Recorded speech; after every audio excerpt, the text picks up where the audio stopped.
Are you ready to have a great show? Come on in.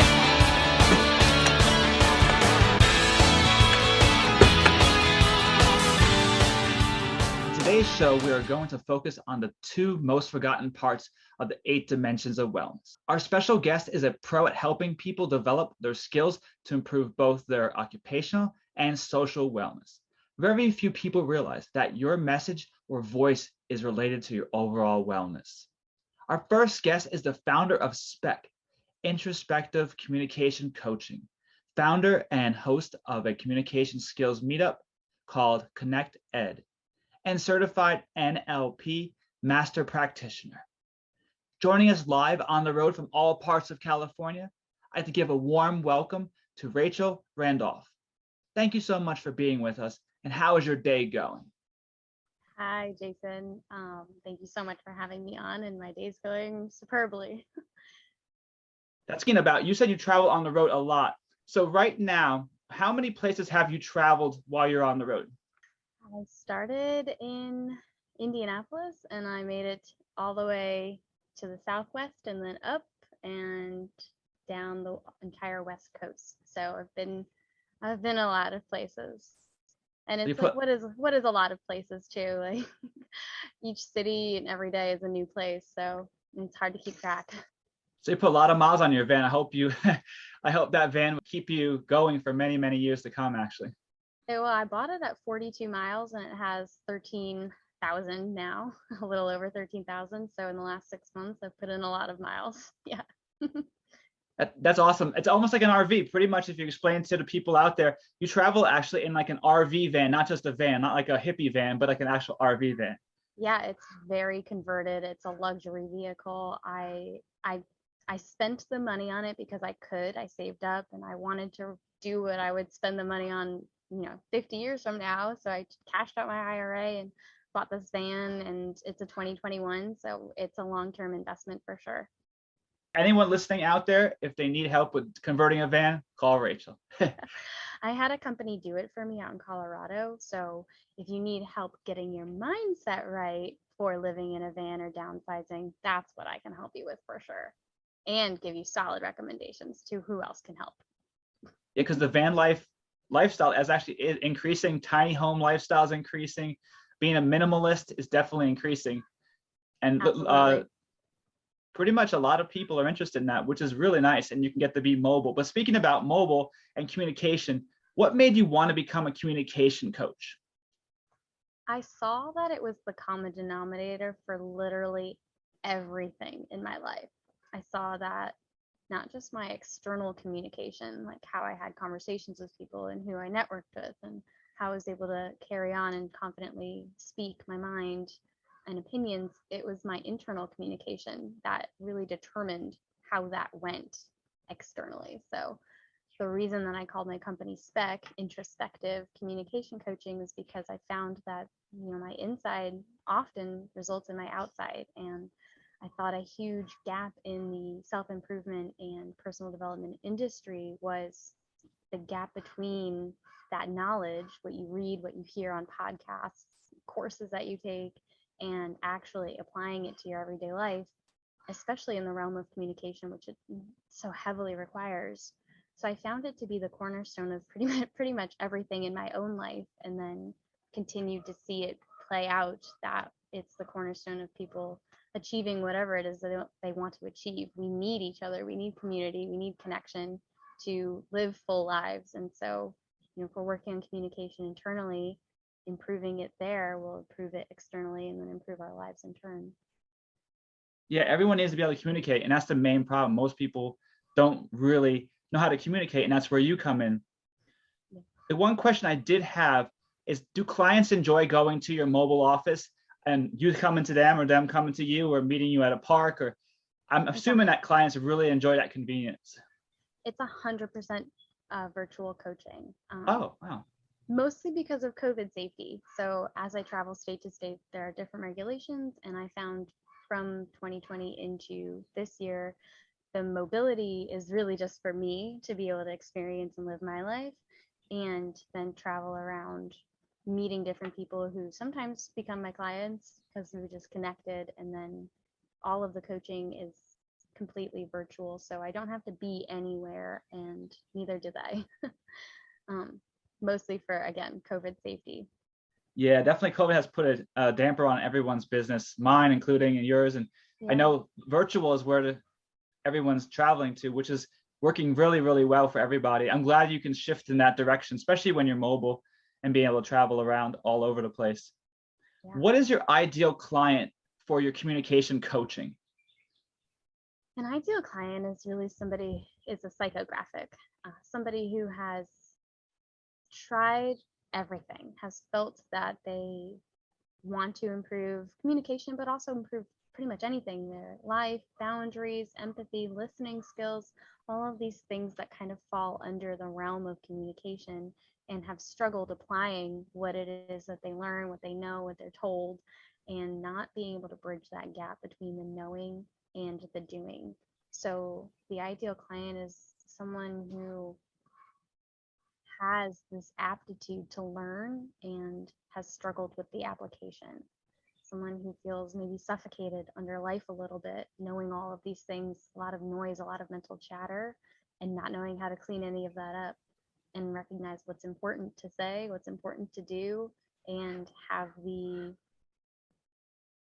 skill set and also mindset and clarity of how to do it. And what do you think is the first thing that someone has difficulty with when you're coaching them? Is it just the speaking part of it, or just the nervousness or anxiety of speaking? Is that something that people deal with? No, it's presence. It's presence as the cornerstone to all of that. You know, when they're dialed into their environment, when they're in tune with their bodies, when they're present with themselves and what's happening in front of them, all of these other things like comfort and confidence, and then those in turn alleviating social anxiety, their surroundings, being aware, socially aware and both self-aware. You know, it all depends on people's ability to accept what's happening to them in the moment that it's happening and not get distracted by external influences. I didn't realize that. Stay. Yeah. The cornerstone of almost everybody that I work with is they have a difficulty staying present and focused. And the one question I do have, and I saw in your bio, what is an NPL? I thought it was a nurse practitioner, but I don't think so. Is that? No, a neuro-linguistic programming practitioner. So neuro-linguistic programming is back in the 70s, a couple of psychologists got together and wanted to figure out what the difference was that, you know, therapists and counselors could make inside of their clients, and it was getting them to engage with their own internal ecosystem, kind of neuro-linguistics, and brain patterns and how you express yourself are programs that your mind will run. You know, like if you think of your mind as a snow field, and then you have sled tracks, and the more that you follow that pattern, the easier it is to follow that pattern. But when you want to go back and change those, it's really difficult to make a new pathway. And so with neuro-linguistic programming, you figure out what those pathways that are really well worn from our early childhood are, and how to kind of reverse engineer what those are and why it's important, and change your thinking to change your life. Wow. It's almost like Pavlov, you know, in school we learn about Pavlov when they use an actual, I guess, a sense, and then have to trigger that sense. Yeah, totally. Yeah, we're all responding to billions of external environment triggers all day long. Like, there's no shortage of it. And that's why often what people struggle with being present being the problem with communication is because they aren't aware of how much external influence there is and how to get out of it. And so once they're present, lots of different things start falling into place, including more clarity and confidence with communicating. People out there listening, definitely communication. If you have issues with communication, give Rachel a call. And at the end of this, we'll definitely have her information on there for you. But the one question I do ask everyone that's on my show is, what is your definition of total wellness, if you were to write that definition? Total wellness would be, my definition is total clarity on what it is that feels best for you in every area of your life. That's a great definition. Yeah. Most people have all different definitions. The reason why I asked that question is because with 8 dimensions of wellness, most people don't realize there's so much more involved in there. They just think physical, mental, emotional, spiritual, but there's 4 more elements that we try to cover on every different shows. But when we come back, we'll learn more about Rachel and hear about her business.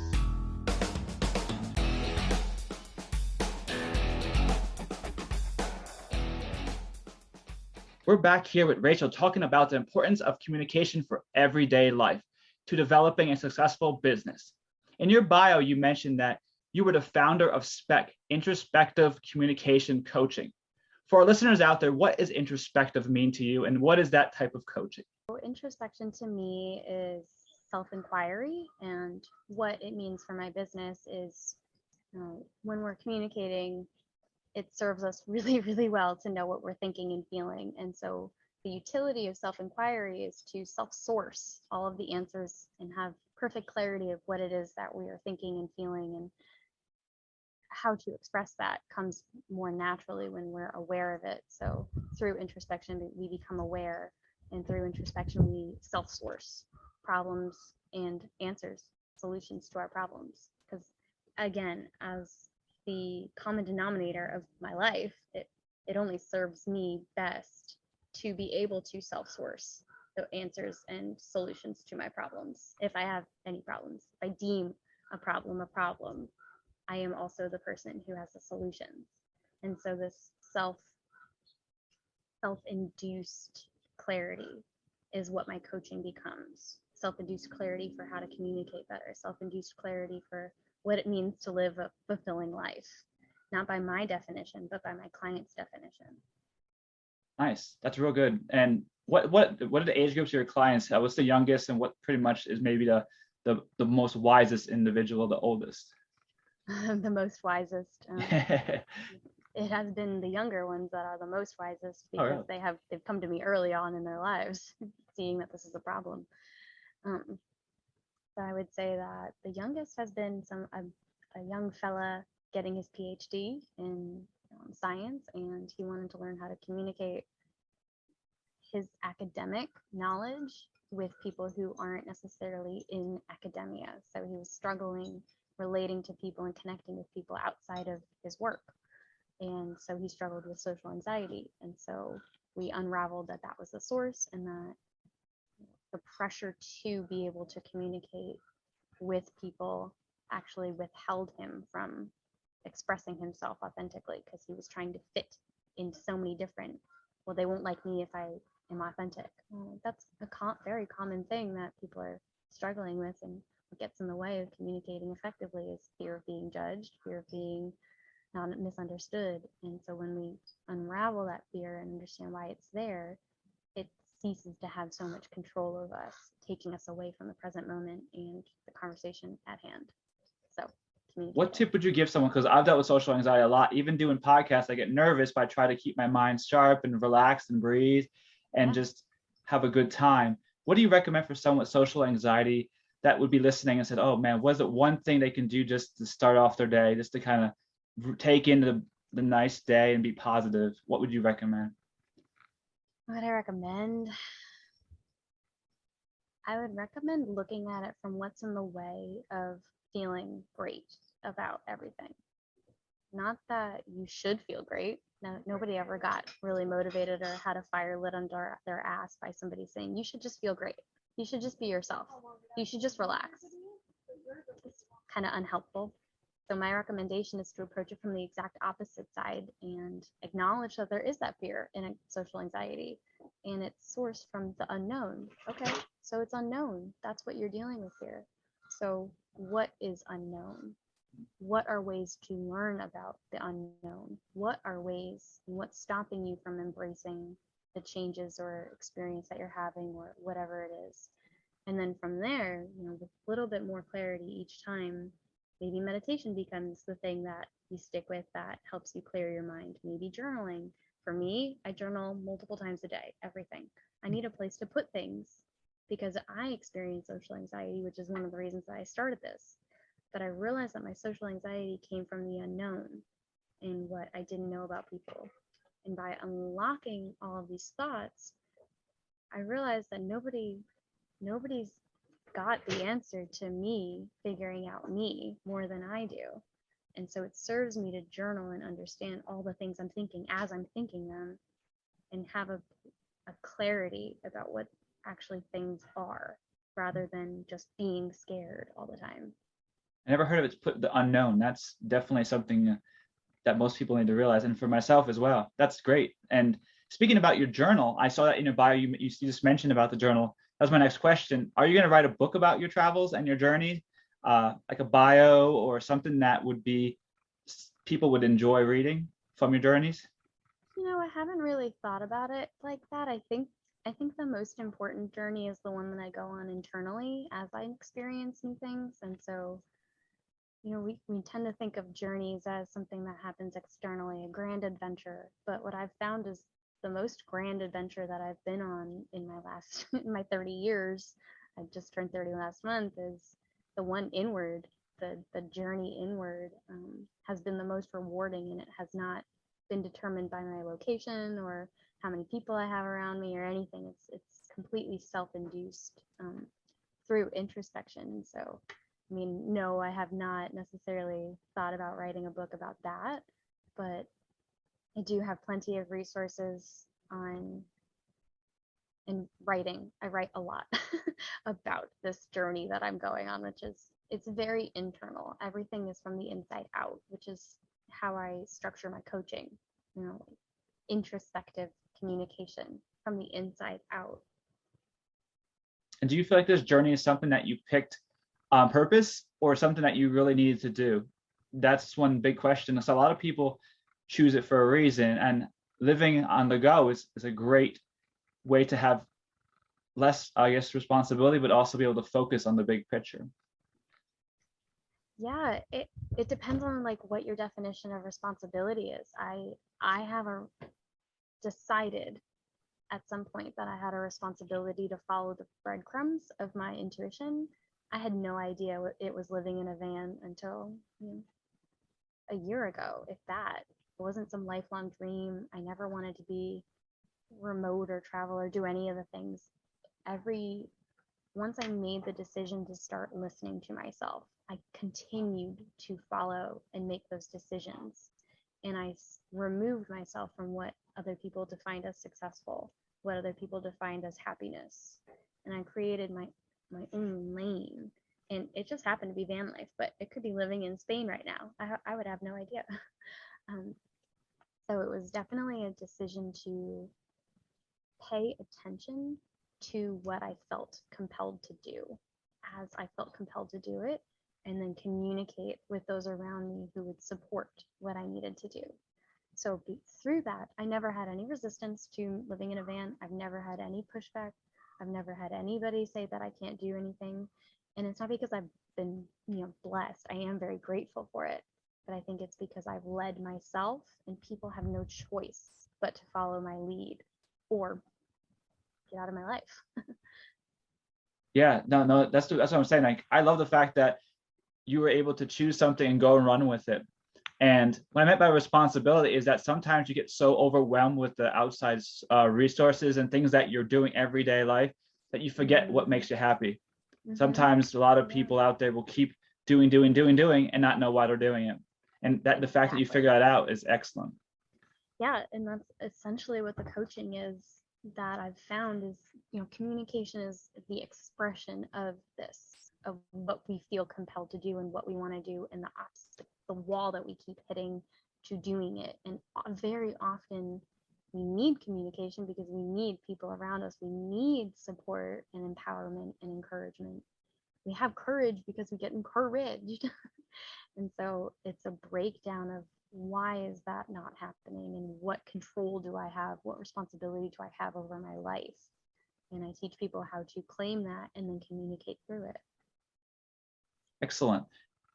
The one thing that you do for everyone out there is you have a Connected Meetup group. When is that available, and how do people sign up for that? And do they go on meetup.com? I know that's a really good way of getting in touch with you if people are listening that want to find out what you do and also meet other people in the same situation. Totally. So yes, I've been running the Connected Meetup for 3.5 years. It has 700 members. and I'm extremely proud of it. It is a pay what you can, donation-based weekly meetup, and every week we go over topics that people struggle with on communication. Sometimes it's introductions and it's very tangible things and skills, and sometimes it's concepts that we unravel, like authenticity and connection and presence. Like, what even are these things, and why do they affect communication? Why are they such big deals, and why are they cornerstones and foundations of communication and communicating effectively? And so we kind of unravel and have a group-based discussion for an hour, and sometimes it's a big group and not everybody needs to share, but the floor is completely theirs. And I started it because I wanted something, a free resource for people to be able to just talk about what they were dealing with, not in a therapy session, not in a coaching session, but in a very community oriented camaraderie type of sense. Like, we are all here because we struggle with this thing. Let's just talk about it. And I started it because I was tired of hearing from the gurus and communication and self-help experts and listening to podcasts and reading books and not really having anybody to talk to about my specific experience of these issues, my own social anxiety, what specifically made me tick, because I, from all intents and purposes, looked completely extroverted from the outside, but I was dying inside. I was suffocating under the pressure to talk to everyone, to be friends with everyone, to please everyone. So while everyone was like, wow, Rachel's so great, Rachel can talk to everyone, Rachel can really work a room, she's so extroverted, I was suffocating under that identity. And when I started talking about it and breaking down that it wasn't my identity, it was what was I felt pressure to based off of external situations and influences, I started piecing together that that wasn't how I am at all. And now I'm like a complete introvert. I am very careful with my energy, and I love it. I have better relationships, and I don't have that nagging voice in my head telling me that I'm not doing something right. Yeah, that's great. Overall, that's the reason why I did this podcast too. The biggest part was to learn from professionals and teach other people at the same time, bettering myself. Every time I interview somebody, I always pull something away from it and use it in my everyday life. And after today, I'm going to be a little bit more calm and relaxed. That's the way to do it. You got to be more. I'm really high strung. I'm super type A, triple type A. But overall, this is a great conversation. Is there anything else for our listeners out there that I didn't cover, and anything you want to include?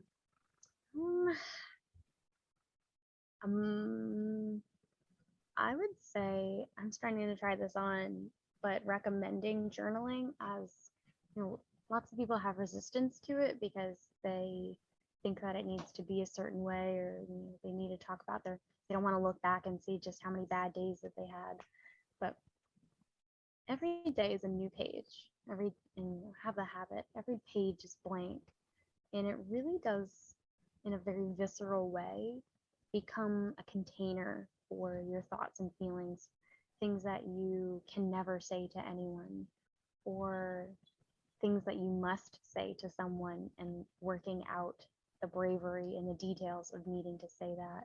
Random thoughts, intrusive thoughts, things that you're struggling with that you don't want to tell anybody else. It is a very important, safe place for my things to go. And I've come to really, really, really respect the concept of journaling in that way, in a very it's a piece of paper and a pen and me. I put my soul out onto it, and I walk into my day with more clarity and peace and calmness because I don't have all the things in my mind anymore. I don't want my mind to be a junk drawer. I feel like mine's a junk drawer. I can't sleep Honestly, sometimes at night. I think too much. That's the one thing I always tell all my clients is to empty your brain if you can at night and focus on it the next day. Yeah, and the big question of how do you let things go? And one of the ways to not struggle with letting things go is to not hold on to them for days, months, and years. It's to get them out, express them in some way or another. And there's so many different forms of expression, but I like the concept of the junk drawer because I don't want to keep things in there all the time. What's the point? And forgetfulness and memory are very useful tools to keep clearing your mind too. So if I don't want to forget it, but I don't want it in my mind anymore, I write it down, put it in a journal, and go back to it later and chew on it whenever it comes time. That's perfect. I think it's very important.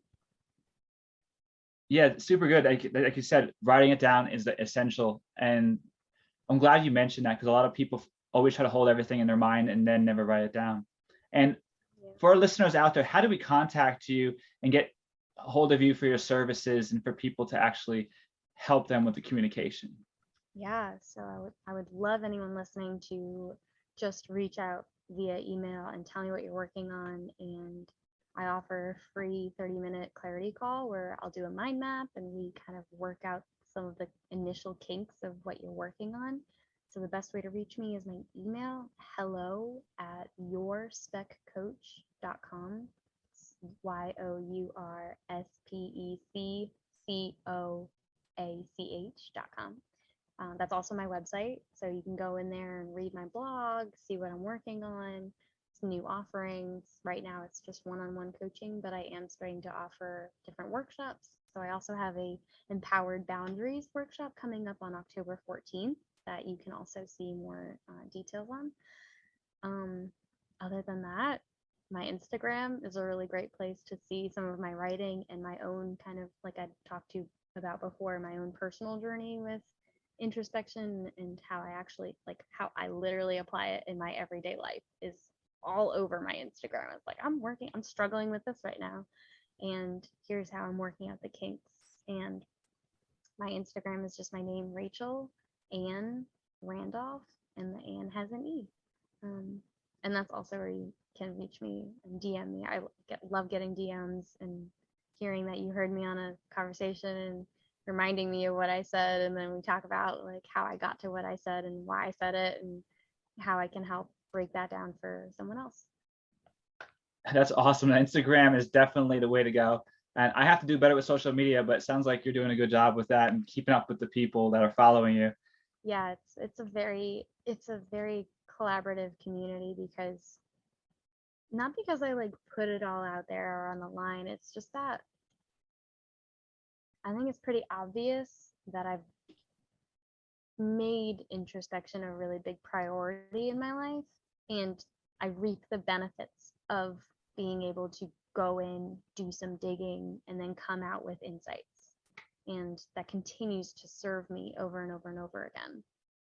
What you mentioned today on the show has been really impactful, and I hope everyone out there listening takes away something from what Rachel has said, because I know that everyone can improve their communication, and that's very, very important. And I, for one, will watch this again and listen to it again and make sure I can take a point away or two so I can improve my life and develop my total wellness. But it's been awesome having you on the show today. But thank you so much for joining us from California or wherever you're at, and have a great fit day. So much. I really enjoyed the conversation, Jason. Thank you, Rachel, for being on our show and having an awesome interview and teaching us about yourself, your business, and your travels.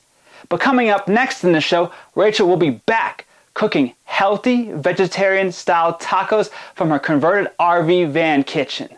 From my RV kitchen to your RV van kitchen, take it away, Rachel.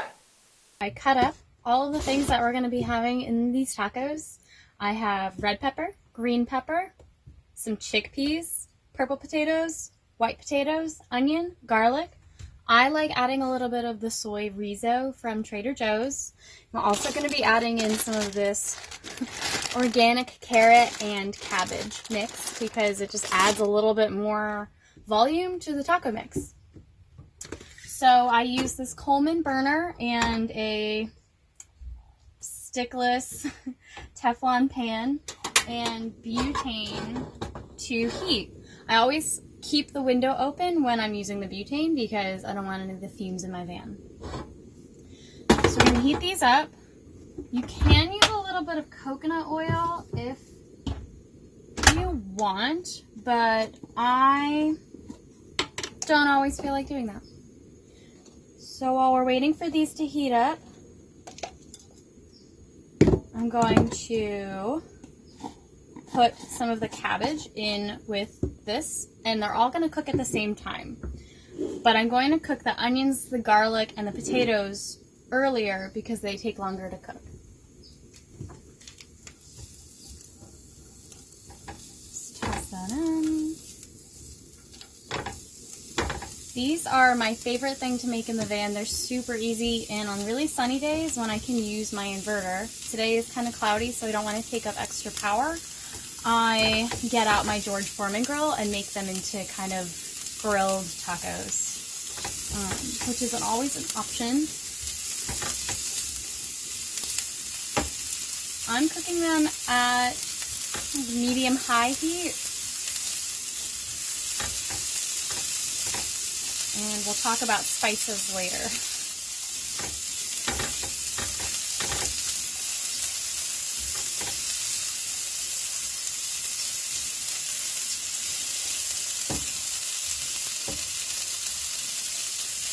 I like adding the soy rizo to my tacos because I don't like adding a lot of seasoning. And the soy rizo has a lot of the things that I would want to put in here, like paprika and red pepper, caramel spices, caramel color, and then some stuff that's, not all natural.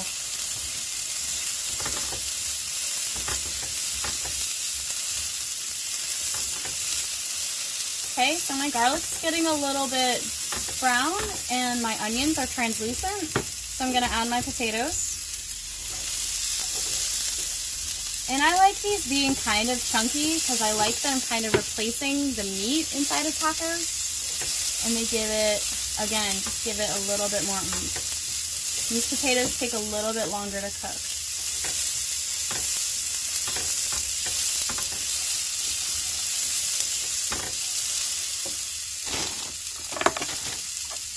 So the pepper, about half a pepper, half a red pepper, half a green pepper, and half a can of chickpeas. I used the other half yesterday. And then I would say about 2 handfuls. It's only me making these tacos, so I'm going to use my hand. Make sure it's washed.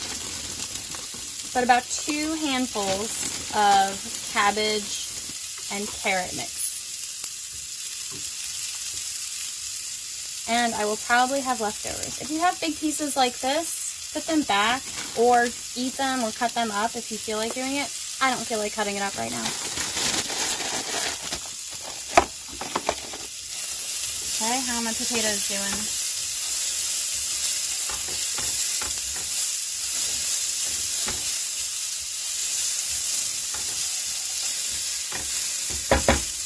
Like anything else, cooking in the van is no different than I'm in a vehicle. So the thing is keeping my space really organized. Got my cutting board, which I've already used, so I can technically just put this in the sink and get it out of the way. And then my ingredients and what I'm still using immediately in front of me. And then on this other side, I have my extra things like my plate, some of the toppings like an avocado, and some of the spices that I'm not quite using yet. So I feel like I have plenty of space to cook and make what I want to make.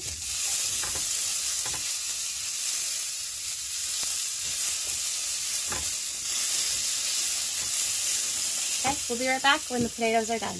Brown my potatoes to where I think I like them, and they're going to continue cooking because I'm adding the rest of the stuff. Now I add in all of my fresh vegetables.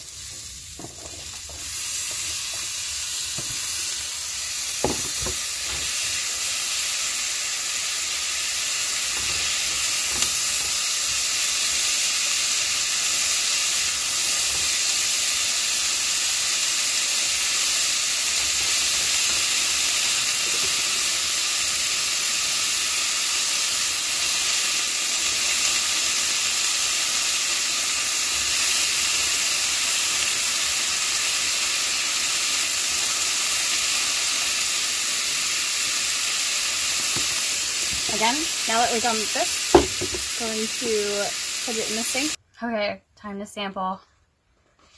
Sitting on my van floor, ready to bask in the spoils of my effort.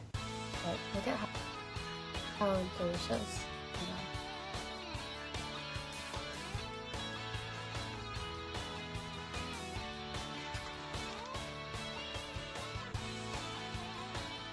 So good.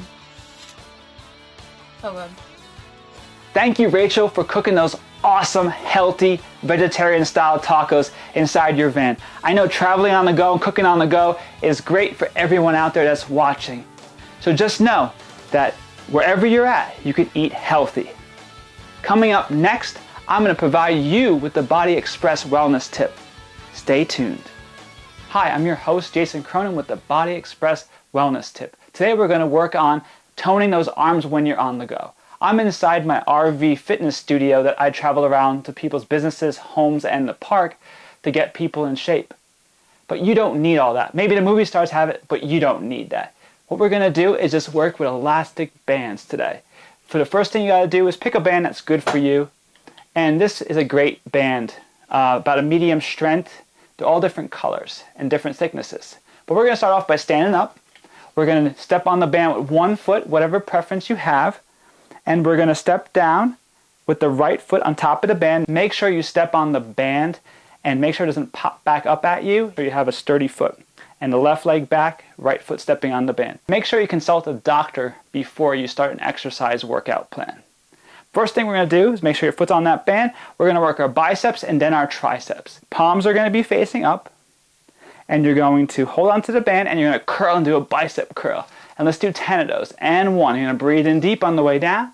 Breathe out on the way up. Let's do 10. And 1, 2, 3, 4. Great job. 5, 6, 7, 8, 9, 10. Take a little breather. Now we're going to turn palms down. Do 10 more with the reverse bicep curl. And when you're ready, breathe in deep. And out. 1, 2, 3, 4, 5, 6, 7, 8, 9, and 10. And relax. Great job, everyone. Normally I do 1 to 3 sets of 10 to 15 repetitions on each muscle group. But next we're going to end up with the triceps. Try to find the spot you can put your band over or around the pole is great. I'm doing a vertical version of a pull down, tricep pull down. You can also do the horizontal version with a pole facing you and pull straight back like a kickback.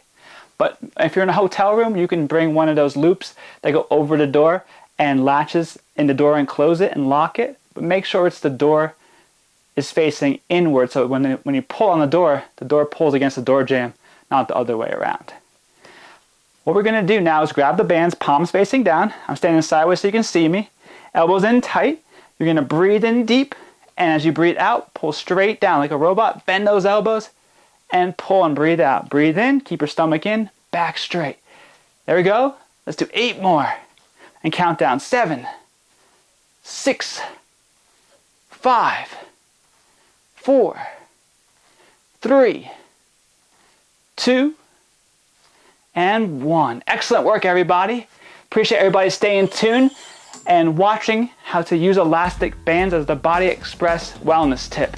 I'm your host, Jason Cronan. Thank you very much for tuning into our show. Please like, share, and subscribe, and your support is greatly appreciated. Thank you very much for watching and listening, and have a great fit day. I'll see you next time.